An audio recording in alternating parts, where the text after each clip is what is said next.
This is a 10-minute shadow boxing workout. Begin.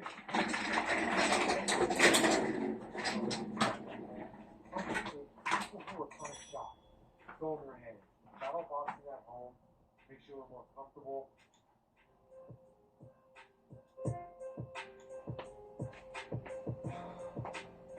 All right, squad, 30 seconds to go. So let's first get into position. So if you're right-handed, your right foot's back. If you're left-handed, your left foot is back. But for the sake of this workout, so you can flow nicely, work in the same position as me. So I'm right-handed, my right foot is back. Your lead hand will be odd numbers. Your rear hand will be even numbers. And just work with that as we go through the workout. Jab, lead hook, lead uppercut, cross, rear hook, rear uppercut, lead side, rear side. Are you ready? Let's go. We're going to work 2 punch combinations so you can pick up the combos pretty easy. Jab is here, cross is here. Let's work. Jab, cross. We're going to work jab, crosses, and slips first.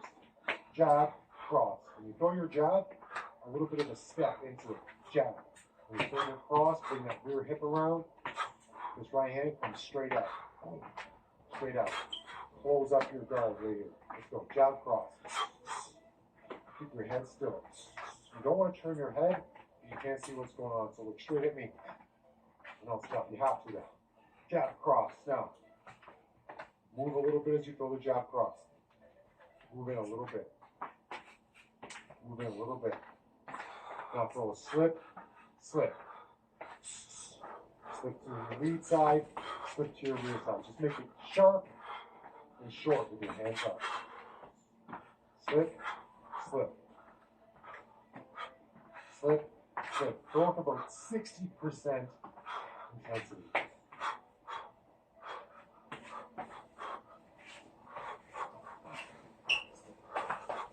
There we go. Jab, cross.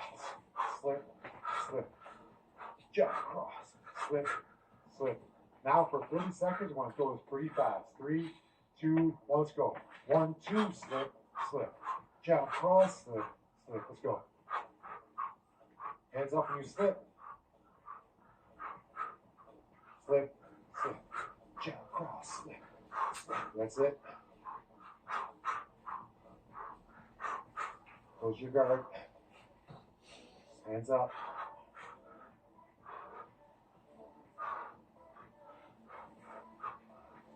Now, 3, 5. So we're going to work only the lead side. Lead hook, lead uppercut. 3, 5. Lead hook, lead uppercut. Let's go. Keep this hand right here. 3, 5. 3. Halfway back. Extend to the vertical forearm. Hook, uppercut. Hook, halfway back. Get the elbow. Uppercut. Right? 3, 5. 3, 5. Good job. 3. Work that. Lead hook, lead uppercut. 3, 5. Say the numbers in your head. Makes it easier to remember. 3, 5. Lead hook, lead uppercut. All odd numbers.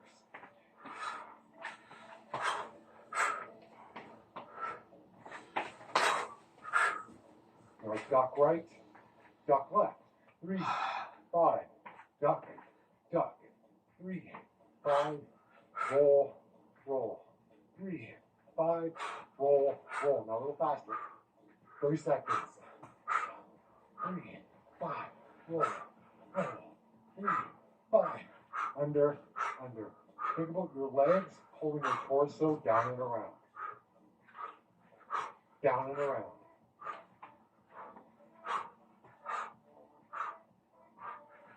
Ten seconds.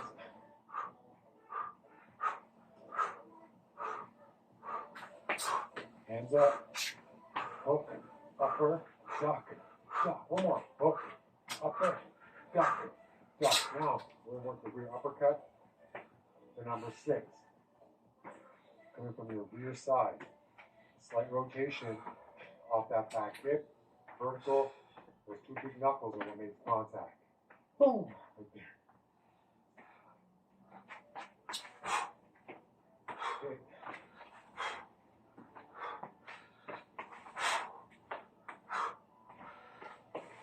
pivot around a little bit, which means you're just turning the foot. You're going to hold the sand with your lead foot as you turn. Hold your guard as you rotate.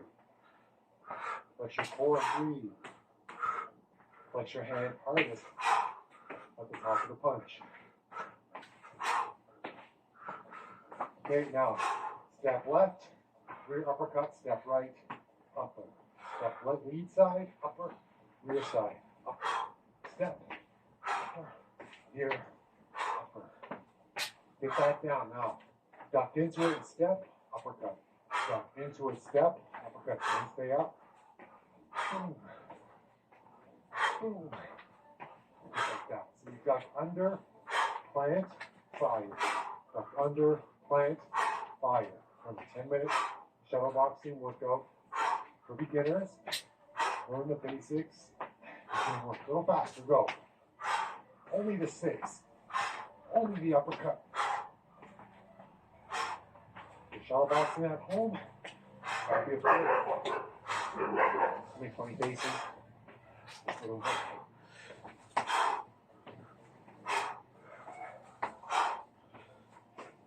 We're halfway done. Goes by quick, you learn a lot. Duck step, upper. Duck step, upper. Okay, now, for 2 minutes, we're going to work the step in, jab, cross, and then the step back, hook, cross. So only working the 1, 2, 3. The jab, cross, lead, hook, okay? So, step in, 1, 2, step back, 3, 2, let's go. Bump, step back, hook, cross. Step in, 1 shoe length, step back, 1 shoe length, hook, cross, let's go.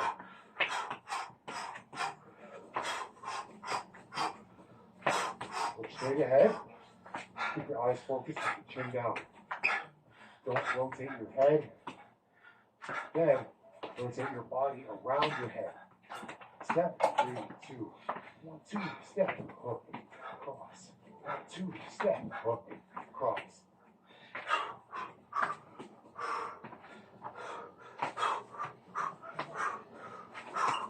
Right?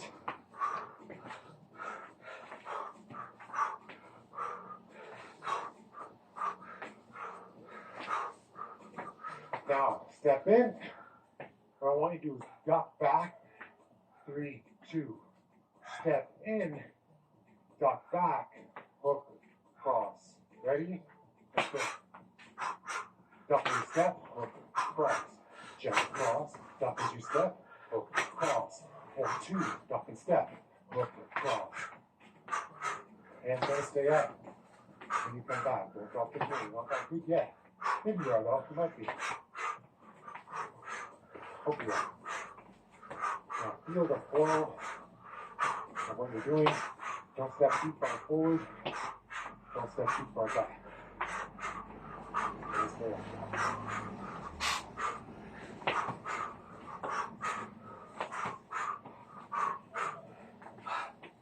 Come on. You got it.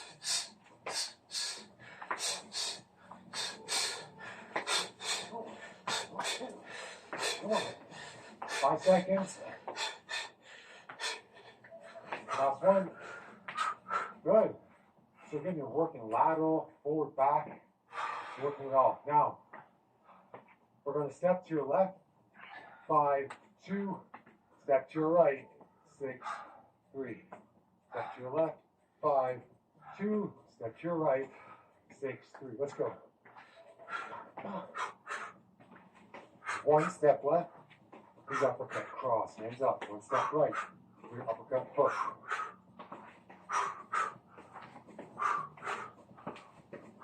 5, 2, 6, 3. So you're working lead, rear, rear, lead. 5, 2, 6, 3. 5, 2, 6, 3. 5, 2, 6, 3. Now what can you add in here, guys? That's right, it's up.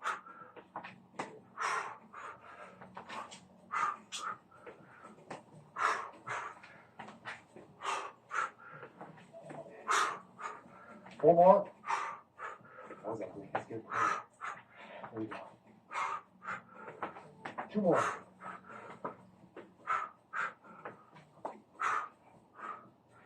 Now we're going to finish with 4 30-second intervals. 1, 4, 3, 2, 1, go. Boom, boom, let's go. 1, 4, 1, 4. Jab, hook, jab, rear hook.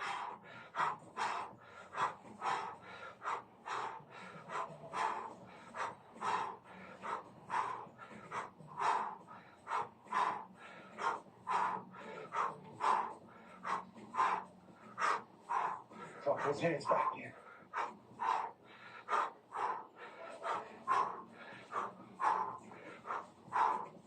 Now, slip, slip.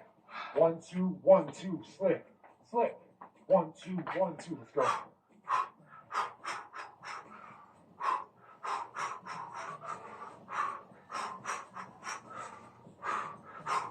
Approach, back, back punching and retreat, back punching.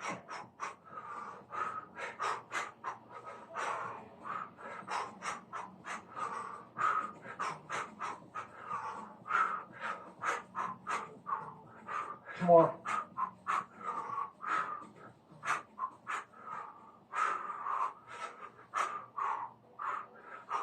Now, 6, 5, 1, 2, 3, 6, 5, 1, 2, 3. Let's go. Last one.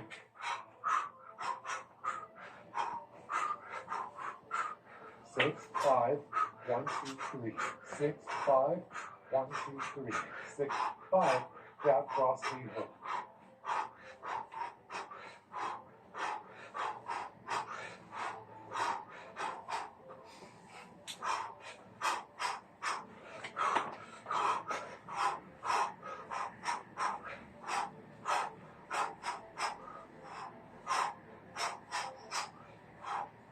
Hands up.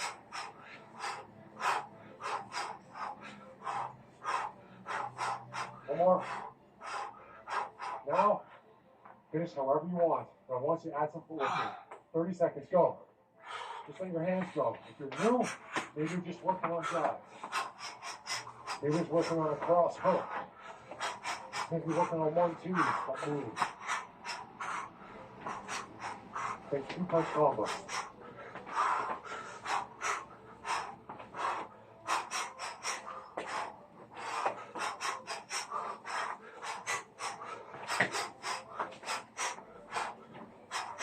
Ten seconds.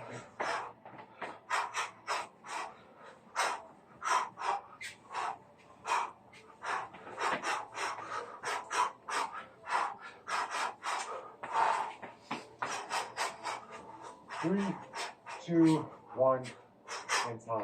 There you go, squad. A 10-minute shadow boxing workout for beginners. You can do it at home. Great boxing combination. It's easy to follow. You will do almost all of the boxing punches, little boxing sets.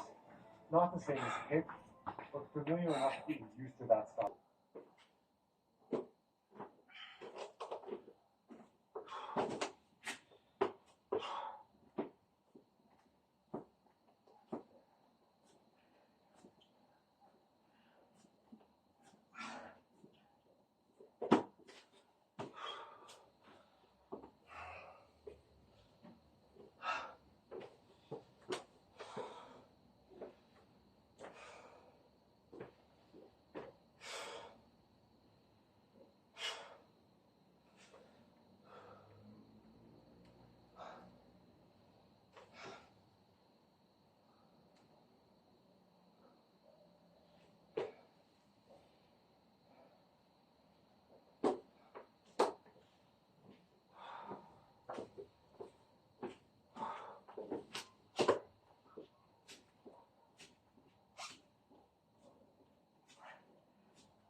First selection that this line does has been done, and then it did the union, so it combined that selection with another selection, and it showed us something else. And as you can see here, we're only seeing 2, 3, and 4. And what that means is whatever value you put in number 2 or 3 or 4, whatever you want to select, if you put it in there, it's going to be displayed in this page in this particular location. And you can see that here you have results for 2, so whatever you put in 2 will also be shown in here. So let's try to see our database. So instead of number 2, I'm going to say database. And instead of number 3, I'm going to say username or user. And instead of number 4, I'm going to do version. And this will select the current database, the current user privileges that we have, and the version of the database. So let's see if this gets executed, and then we'll talk about it.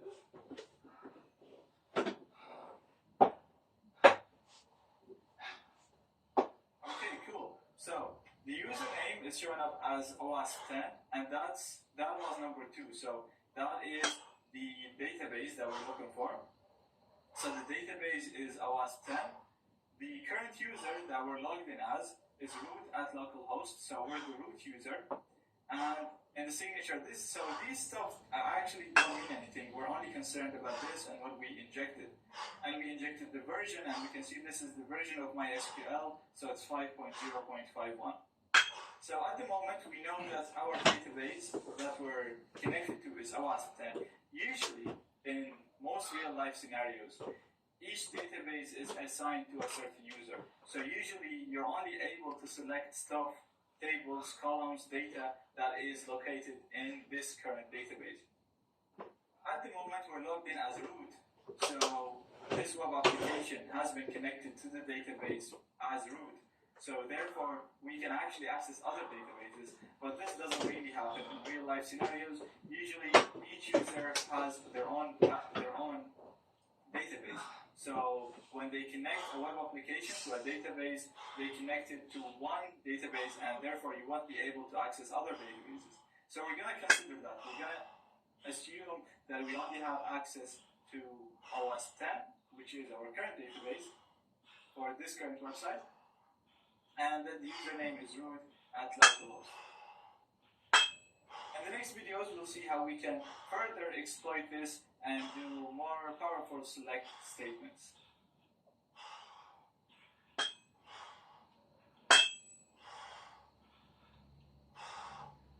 Okay, so now we know our target database is called OWASP 10. Let's try and discover the tables that exist in that database. So this is our select statement. It's a Boolean select 1, and we have these things. So I'm going to leave this or change these to null, because I only want to select one thing now. I'm going to set this to null as well. And in number 2, we're going to select table name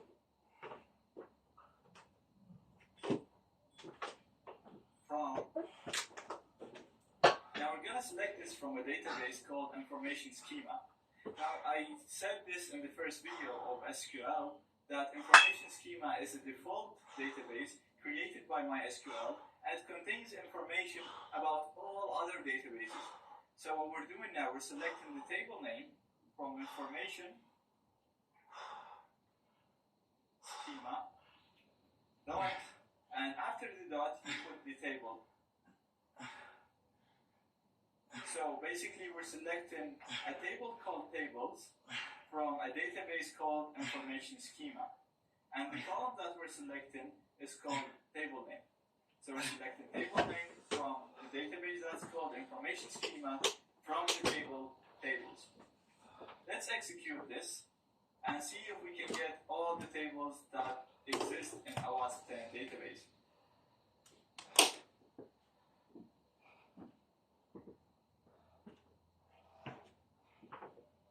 So we can see we got 237 records, and you can see all the tables that we have. So these are all the tables that we have access to. So again, I said we are logged in as root, therefore we can actually see tables from other web applications such as the TikiWiki. But in real life scenarios, you'll only see tables related to your current database, which is Matilda. So what I'm going to do is I'm going to use a where clause, and I'm going to say where the table schema is equal to OWASP 10. So OWASP 10 was what we got when we selected the database. So we got OWASP 10, which is our current database that's Matilda is working on. So we are using the same statement. We're selecting the table name from information schema tables, where the table schema is OWASP 10. So I'm going to copy that and execute it here.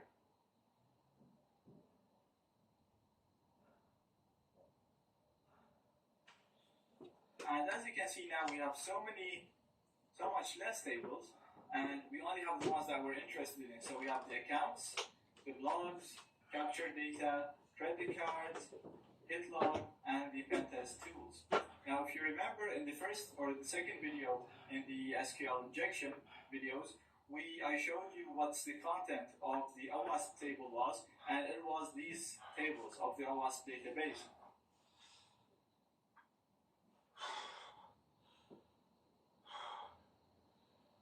Now let's see if we can select and have a look on all the accounts that exist within this table. So let's see if we can query the database and read the information stored in the accounts table. To do that, we're going to first need to know the column names of the columns that exist within this table. Because if you look at the way we're using our statement, we're doing union select column name from a table. So we still don't know what columns exist in accounts. Now we can try and guess that there's a username and a password, but sometimes they could be different names. So I'm going to show you how you can select the columns for a certain table. The command is going to be very similar to the tables command. And the only difference is instead of table name, we're going to say column name. And instead of selecting it from the information schema.tables, we're going to select it from information schema.columns. And we're going to say where the table name is equal to accounts, because we're interested in the accounts table. If you wanted to get columns from another table, then you just substitute this with the table or with the column with the table that you want. So our command is going to be select one name from the information schema.columns, where the table name is the table that we're interested in, which is accounts. And this should show us all the columns that exist within the accounts table. So let's run this command.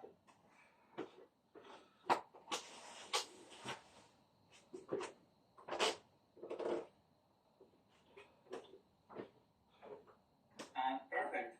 Same columns that we've seen before, and it's CID, username, password, my signature, and is admin. Now let's take this one step further and select the usernames and passwords from the account table. So again, the command is going to be very similar to what we're running at the moment. We're going to be selecting, and we're going to select username. And I'm going to select the password for number 2. And for number 3, we're going to select the is admin.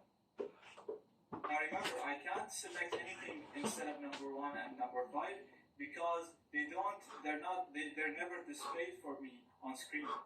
The only thing that I see was number 2, 3, and 4, which were displayed here, 2, 3, and 4.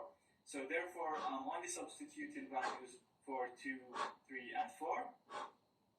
And we're going to select that from accounts. And we're not going to need the where, so I'm going to delete the where. So, very simple statement. We're selecting username, password, is admin from the accounts. And this should return all the usernames and passwords that exist within the current table, that exist in the accounts table.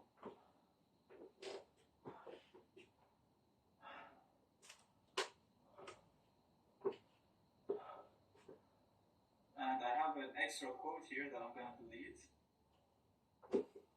And as you can see, we got all the usernames and password. We have the admin, and their password is admin pass. We have other users, and we have their passwords, and it's also telling us whether they are admins or not. This is very useful because in most websites, when you log in as admin, you have so much more privileges than a normal person, and then you'd be able to upload PHP shells or backdoors, viruses, whatever you want to do really, and then further exploit the system. So at the moment, I can actually log in with a username admin and a password admin pass, and it's going to accept that because it's correct. So no matter how complicated the password was, we're just going to be able to read it because we're reading it straight from the database.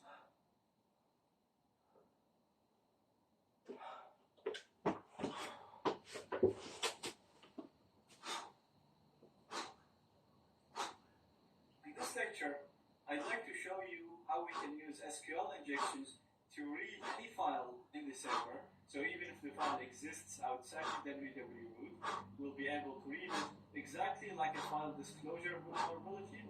And we'll also see that we can use it to write files and upload them to the system, just like a file upload vulnerability. So the first thing we're going to have a look at is the reading the file. And I'm going to set everything to I'm going to set select one and I'm going to select number 2 because I'm going to do stuff like that. And we're going to do another 3 nodes here. So no. So we have select null, something null, null, null. So 5 because we have 5 records when we did the order by. And instead of selecting something, remember in the third video we did select database, for example, and it showed us the current database. What I want to do now is I want to do another function, and that function is called load file. And in here, I'm going to set the file that I want to load, and I'm going to use the same file that we had a look on in the file inclusion vulnerability, and it was etc password. So we're trying to read that file, and our statement is union select that file, and that's it. So I'm going to copy this, and I'm going to inject it here, and I'm going to add my percentage 23, which is my comment. And as you can see, we managed to read all the information, all the content of etc password, even though it's not in the web root, so it's stored in etc password. So we can read anything in the server from other websites, from other files, anywhere in the server we can read it by specifying the full path of that file. The next thing I'd like to show you is writing to the server. So we're actually going to write stuff to the server, and this is very useful because you'd be able to write any code you want. So for example, you can write the code for a PHP script, you can write a code for a shell, a virus, or a PHP code to get a reverse connection to you. So it will basically just act like a file upload vulnerability. And to do that, I'm going to write the code that I want to do here, and I'm going to call that, for example, example. And we're going to use a function called outFile. So we're going to do it to outFile, and then we're going to specify where we want to store that file. Now, in best case scenarios, you'd be able to write to your web root, and that will mean that you can access the file through the browser and execute it. So you can upload a weebly file and then connect to it and do stuff like that. So let's try to do that first. So we're going to do it in var www, and that's our web root, so we'll be able to access things through it. Or you can put it even var www and then put tilde after it to store it in there. So the command is very simple. Again, union select, make sure you set everything to null so that nothing gets written to the file except what you put in here. And I put example, and it's going to be stored into a file in var www tilde, and we call that example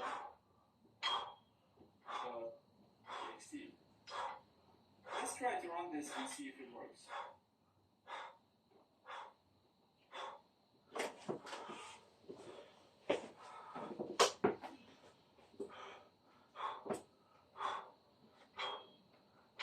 Now this didn't work, and if you come down here, you'll see that SQL or MySQL is not allowed to create or write to this directory. So the problem is the permissions that we have don't allow us to write to this particular location.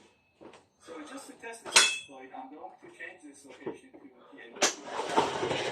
And you will see that you can actually write temp. So in real life scenarios, it depends, you can try it and see if you're able to write stuff or not. In this, we're trying to write the temp now, and if we read the temp,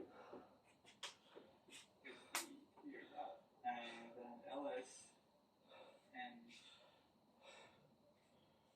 temp, you'll see that we have something called example, and if we try to read that, you'll see that it contains, obviously it contains the content of what we did before, which was the normal selection that you'd see.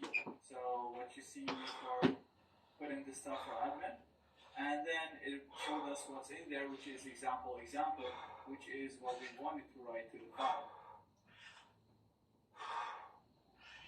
Now you can obviously get rid of the admin and the admin pass stuff by just putting a wrong username, and nothing's going to be displayed here. So the only thing that you'll see is the output, which is example. Now again, this is only useful if you're able to write to your web server, so you can access it and then use your shell or use your payload and further exploit the system.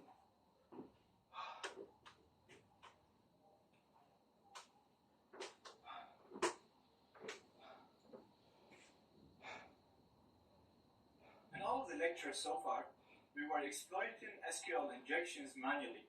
So we were injecting the code into the URL or into the text boxes. In this video, I'm going to show you a tool called SQL Map, which allows you to do everything we learned so far and even more stuff.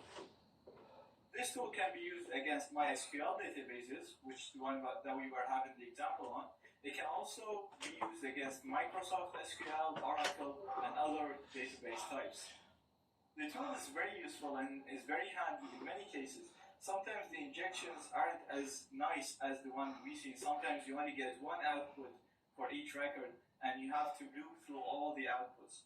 So the tool can automate that and just do everything for you much easier and much simpler. So let's first of all get the URL that we were using for the injection. So I have that text file here that we were using. And I have the URL that we were using before, so it's userinfo.php, username is admin, password admin pass. You don't really need to know the username and password, so I'm actually just going to put anything here, so just to assume that we don't know the password. So we're only injecting SQL injections, we don't really need to know any of this stuff. All I'm going to do is copy this, and then I'm going to run SQL map, and I'm going to do to specify the URL, and I'll put my target. And I'm going to make sure that I have it between two quotation marks so that it doesn't ignore anything, in any signs in the middle. So I have some signs and characters in the middle that I want it to all be treated as one URL. So all I did is SQL map my target. I'm going to hit enter, and the tool will automatically look through all the parameters. So it's going to look through the user info, through the username and the password to see if any of them is injectable. And then once it does that, it's going to start in its memory. So it's going to know that this is injectable, and then we'll be able to further exploit the target. So as you can see now, it's thinking that our target could be MySQL or Postgres SQL. It's asking me if it should skip other tests, and I'm going to say yes, because I know it's MySQL. And now it's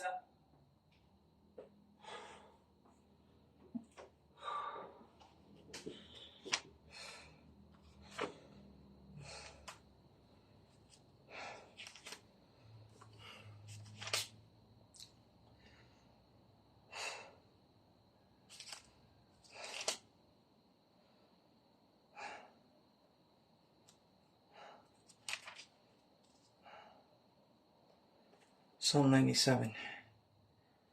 The Lord reigns. Let the earth rejoice. Let the multitude of isles be glad. Clouds and darkness surround him. Righteousness and justice are the foundation of his throne.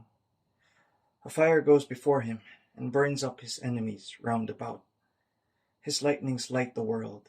The earth sees and trembles.